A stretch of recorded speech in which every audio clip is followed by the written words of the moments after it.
Je vous invite à faire une lecture dans le livre des Actes des Apôtres au chapitre 20 et on va lire, si vous le voulez bien, à partir du verset 7 jusqu'au verset 12 et on va prendre l'histoire d'un homme, d'un jeune homme plus exactement, puisque c'est le terme qui est employé dans ce passage de la Bible. Actes des Apôtres, chapitre 20, verset 7, il est dit ceci: le premier jour de la semaine, les disciples étant réunis pour rompre le pain, Paul, qui devait partir le lendemain, s'entretenait avec les disciples et il prolongea son discours jusqu'à minuit, chose que je ne ferai pas. Il y avait beaucoup de lampes dans la chambre haute où nous étions assemblés. Or, un jeune homme nommé Eutychus, qui était assis sur la fenêtre, s'endormit profondément pendant le long discours de Paul. Entraîné par le sommeil, il tomba du 3e étage en bas et il fut relevé mort. Mais Paul étant descendu, se pencha sur lui et le prit dans ses bras en disant « Ne vous troublez pas, car son âme est en lui ». Quand il fut remonté, il rompit le pain et mangea, et il parla longtemps encore jusqu'au jour. Après quoi il partit, le jeune homme fut ramené vivant, et ce fut le sujet d'une grande consolation. Que Dieu soit béni. Je voudrais dire tout d'abord, poser une question, savoir si nous savons dans la vie prendre des décisions.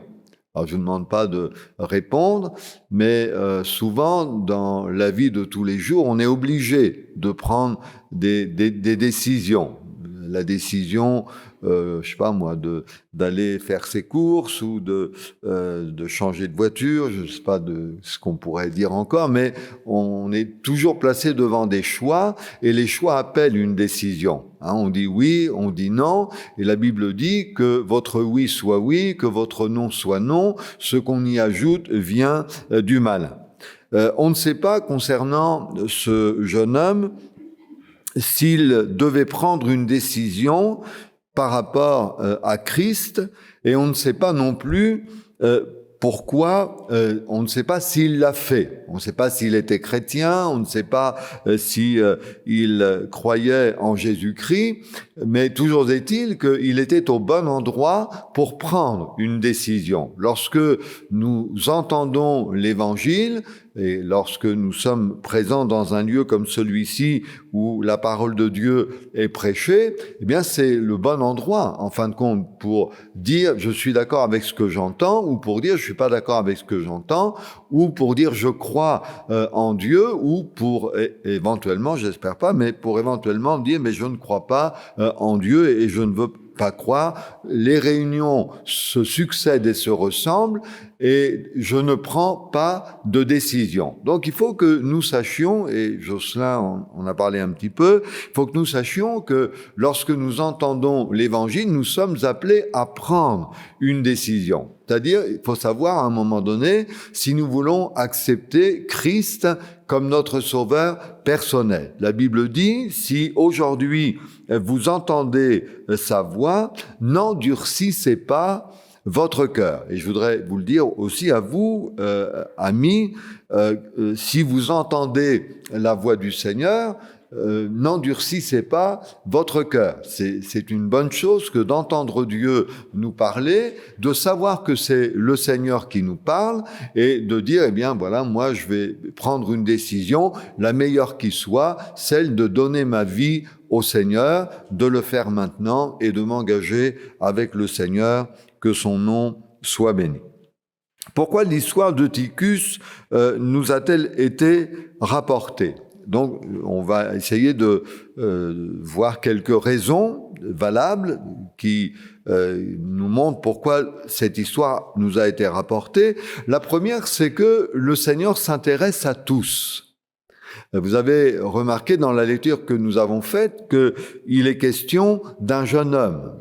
Et c'est vrai qu'on ne devrait pas attendre, en fin de compte, de vieillir pour prendre une décision. Un jour, un père parlait avec son enfant, son adolescent, plus exactement, et il lui disait « Qu'est-ce que tu vas faire de ta vie ?» Et donc le garçon dit « Eh bien, je vais faire mes études, voilà. » Et donc le papa dit « Et après tes études, qu'est-ce que tu vas faire ?» Et le garçon dit « Bien après les études, je vais me trouver un travail. » Et donc d'accord, ok. Et après ton travail, qu'est-ce que tu vas faire? Ben après avoir trouvé un travail, je vais essayer de me marier. Ça, c'était pas gagné. Mais je vais essayer de me marier. Je vais me construire une maison. Et puis voilà, je vais faire ça. Il dit c'est bien, c'est bien. Et puis après, qu'est-ce que tu vas faire? Ben il dit après, je vais continuer à travailler. Je vais m'occuper de mon foyer. Je vais vieillir comme tout le monde. Voilà. Et donc le papa continue en disant et après qu'est-ce que tu vas faire? Et le garçon dit bah après voilà je vais vieillir et puis un jour je vais mourir. Et le papa lui dit et après qu'est-ce que tu vas faire? Hein? Parce que le garçon était prêt à envisager la vie sans jamais prendre de décision. Et j'espère que vous n'envisagez pas toutes les réunions de l'Église sans jamais prendre une décision. Et de dire, mais en fin de compte, le Seigneur s'intéresse à moi de la même façon qu'il s'est intéressé à Eutychus en son temps. Et la Bible dit, il n'y a pas de favoritisme. Dieu ne fait pas de favoritisme. Autrement dit, Dieu n'a pas de chouchou. Mais tous les êtres humains sont concernés par l'Évangile, et vous savez comme moi que la grande majorité des êtres humains peuvent faire des choix. Et nous avons dans la vie fait des choix. Nous avons fait de bons choix dans certains domaines, mais il faut quand même reconnaître que nous avons fait parfois de mauvais choix. Et là, on jette la pierre à personne parce que nous aussi, on a fait de mauvais choix. On a tous fait ça, des bons choix d'un côté, des mauvais choix de l'autre. Mais quand nous avons accepté Christ comme notre sauveur personnel, eh bien, gloire à Dieu, nous avons fait le bon choix. Que Dieu soit béni. La seconde chose concernant Eutychus, c'est qu'il nous est dit qu'il était assis sur le bord de la fenêtre. Alors, on se pose la question, mais en fin de compte, il dit pourquoi Eutychus était-il assis sur le bord de la fenêtre? Et moi, j'ai trouvé une réponse, je ne sais pas si elle va répondre, si elle va vous satisfaire, mais je trouve que, assis sur le bord de la fenêtre, Eutychus était quelqu'un qui avait du mal à se positionner. C'est-à-dire qu'il voulait bien être dedans, mais pas trop. Il voulait bien prendre part à la réunion de l'apôtre Paul, mais pas trop. Il voulait se donner la possibilité de sortir un petit peu, de ne pas vraiment se sentir concerné par ce qui était dit, par ce qui se faisait dans cette assemblée où l'apôtre Paul devait prêcher l'évangile, ou tout du moins enseigner ceux qui étaient là. Permettez-moi de vous poser la question. Êtes-vous assis sur le bord d'une fenêtre? Êtes-vous assis de manière à dire, mais je suis dedans, mais je me donne la possibilité de sortir. Ça m'intéresse, ce que j'entends me fait du bien, mais je ne prends pas de décision, je reste comme je suis, et ça va bien comme ça. Un jour, on avait un monsieur dans une assemblée qui venait aux réunions le jeudi après-midi, qui était une réunion d'évangélisation à l'époque lorsque nous étions rive droite. Et ce monsieur amenait toujours du monde à la réunion. Il amenait des gens. Un jour, il a amené une dame qui était souffrante, qui avait une béquille, et ils venaient tous les deux à la réunion. Et un jour, la dame s'est convertie. Elle a dit, vous verrez, monsieur le pasteur, jeudi prochain, je viendrai. Elle avait 2 béquilles. Elle a dit, jeudi prochain, je viendrai avec une seule béquille. Alors on lui a dit, écoutez, Madame Gonard, s'appelait Madame Gonard, c'est bien, vous avez confiance dans le Seigneur va vous aider. Le jeudi d'après, elle est venue à la réunion avec une béquille, et puis elle dit, la semaine prochaine, je viendrai sans béquille. Et on l'a encouragée. Et effectivement, la semaine d'après, elle est venue sans béquille. Et un jour, elle s'est engagée. Elle a pris position. Et elle s'est engagée en se faisant baptiser d'eau. Et on a dit, Mme Gonor, c'est formidable. Mais le monsieur qui l'avait amenée était toujours assis sur le bord de la fenêtre. Et un jour, on lui a dit, écoutez, monsieur, je ne me souviens plus de son nom, voilà, ça fait des semaines et des semaines que vous venez, ça fait des mois que vous venez écouter l'Évangile et vous ne prenez jamais de décision. Alors on veut vous encourager à prendre une décision. Et lui, il nous a répondu, il a dit, écoutez, moi je vous amène du monde. Et c'était vrai en plus, et les gens se donnaient au Seigneur, c'était ça qui était formidable.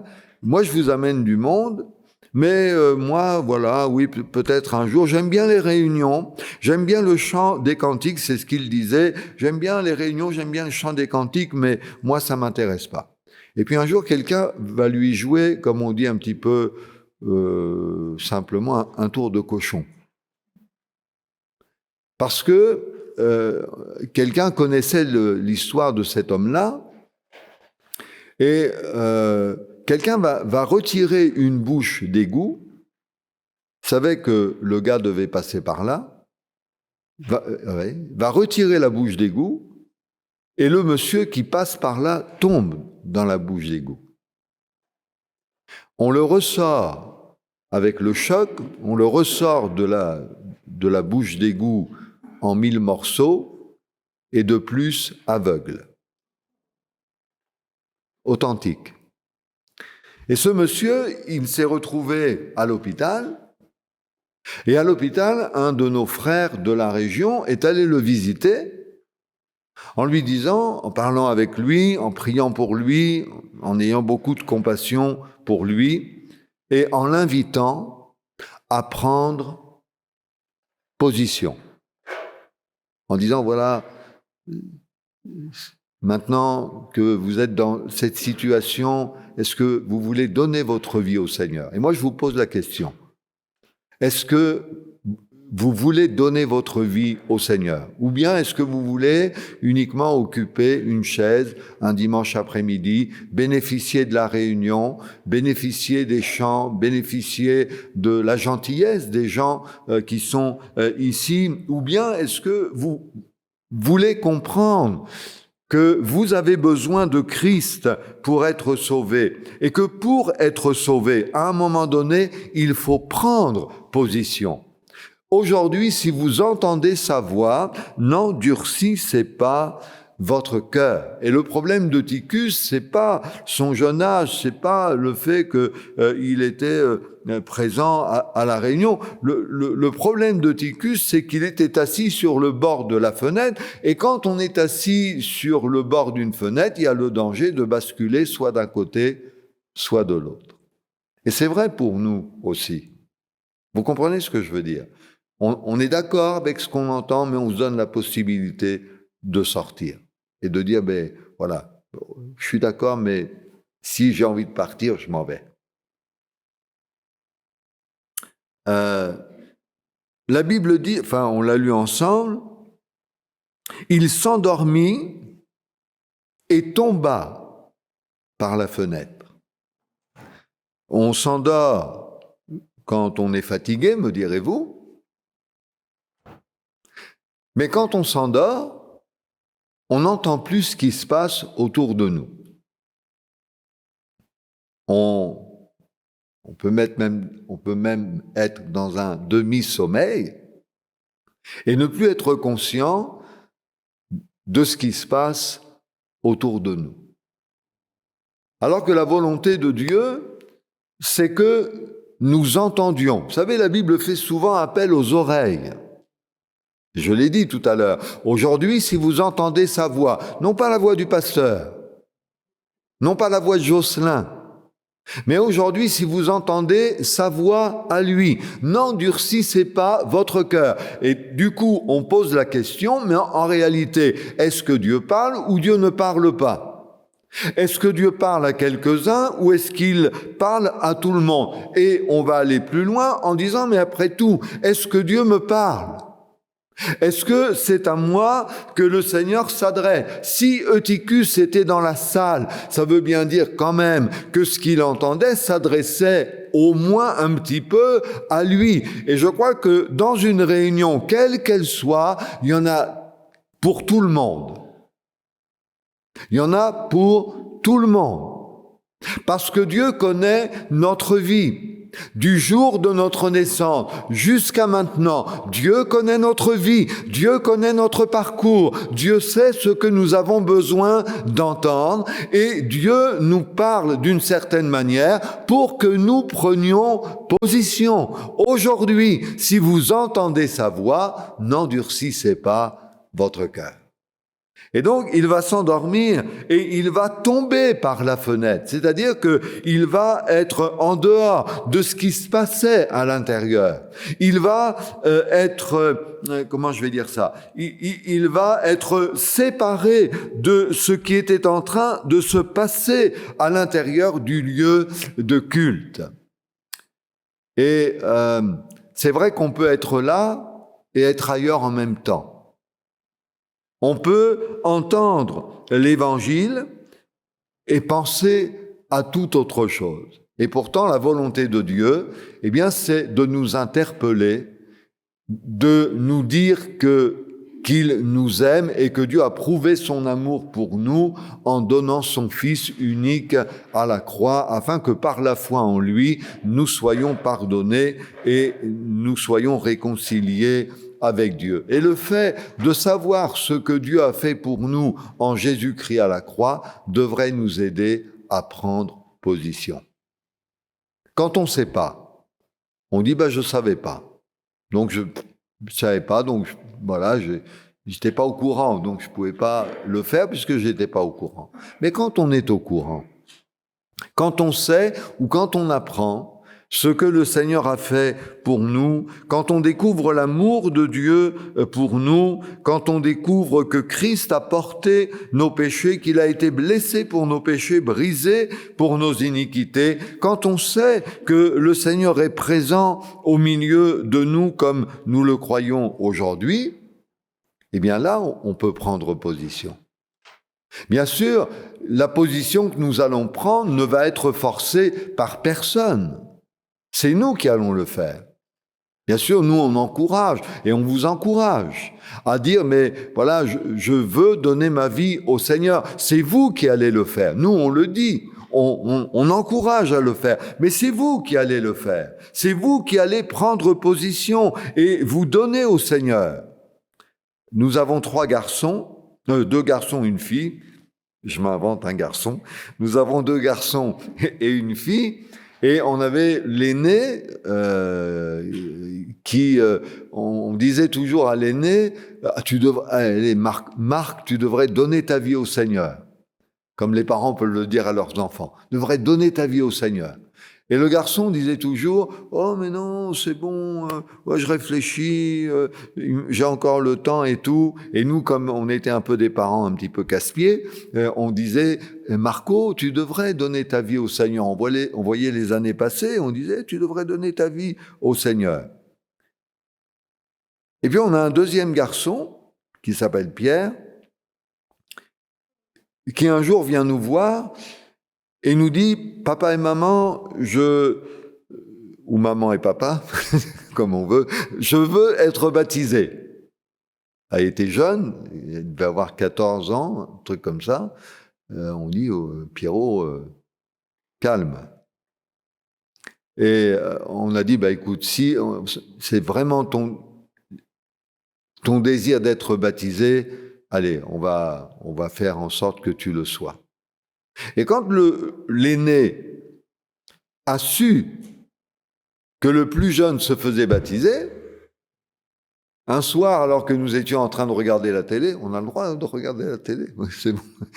Alors que nous étions en train de regarder la télé, on a le garçon, l'aîné, qui arrive dans la salle de séjour et il dit papa et maman, je vais me faire baptiser, et puis hop, il retourne se coucher. Moi et ma femme, on était là. on dit c'est quoi ça? C'est quoi? Le fait que son frère prenne cette décision, ça l'a encouragé à prendre la décision.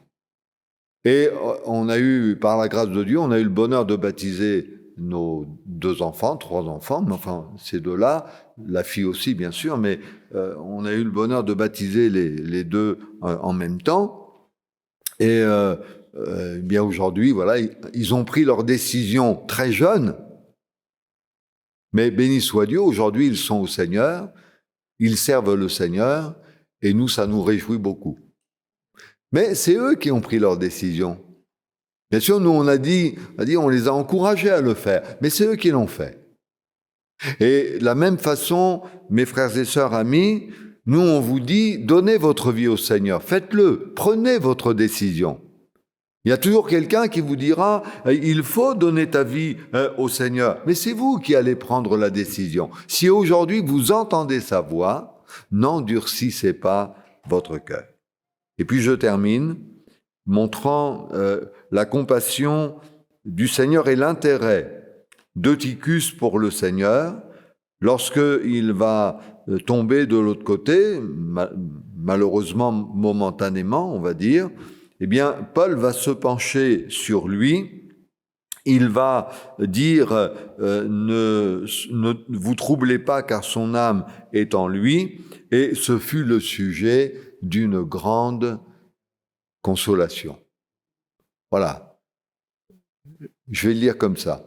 La bêtise d'Eutychus a été réparée par la grâce de Dieu. Dieu répare nos vies. Est-ce qu'on sait ça? Dieu ne fait pas du rafistolage, mais Dieu répare nos vies. Dieu change le cœur. J'ôterai leur cœur de pierre et je leur donnerai un cœur de chair. Êtes-vous tombé? Avez-vous besoin de la grâce de Dieu, du secours de Dieu? Avez-vous besoin d'être relevé? Parce qu'il a bien fallu le relever, ce garçon. Avez-vous besoin d'être relevé? Eh bien, le Seigneur se penche sur vous pour que, à la ressemblance d'Eutychus, vous puissiez dire, Seigneur, ce que j'entends, ça me concerne, et je veux prendre, moi, la décision de m'engager avec toi. Amen. Et j'espère que dans quelque temps, eh bien, vous direz, voilà, est-ce que moi aussi je peux m'engager avec le Seigneur? Est-ce que je peux être baptisé? Je ne veux pas venir uniquement sans jamais prendre de décision. Mais sachant ce que Christ a fait pour moi, je veux aussi m'engager avec lui. Ça, c'est la plus belle chose qu'on puisse faire dans une vie, de s'engager avec le Seigneur en se faisant baptiser d'eau. Que le nom du Seigneur soit béni. Amen. On rend grâce à Dieu pour sa parole. Alléluia. Merci Seigneur de ce que tu parles encore aujourd'hui. Nous croyons, nous le croyons. Tu parles à chacun d'entre nous. Tu encourages, tu bénis Seigneur. Tu relèves, tu renouvelles. Et nous prions pour nos amis notamment qui au milieu de nous ont besoin de toi comme leur sauveur personnel. Nous prions pour que tu agisses dans les cœurs, que tu fasses du bien et que tu amènes Seigneur des personnes à prendre une décision pour toi. Ô notre Dieu, notre Père, nous te bénissons pour le jour où tu nous as appelés et où tu nous as permis de t'accepter comme notre sauveur personnel. À toi, notre Père, soit toute la gloire dans le nom de Jésus-Christ, notre bien-aimé Sauveur. Amen.